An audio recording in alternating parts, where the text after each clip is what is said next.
10:40 বাজে, ভাত খাইলাম, তারপরে এদিকে রান্না বসাইলাম। এই যে রান্না করতেছি, এইগুলো হচ্ছে আমাদের পুকুরের মাছ। এই মাছগুলার ভিতরে এত কাঁটা, কি বলবো।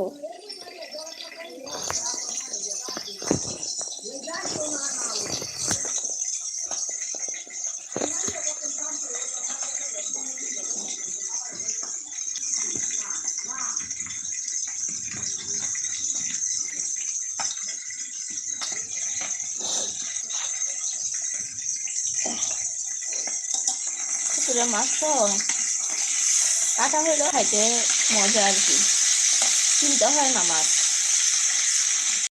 এখন পুকুরে মাছ আছে বলে কিনা লাগে না।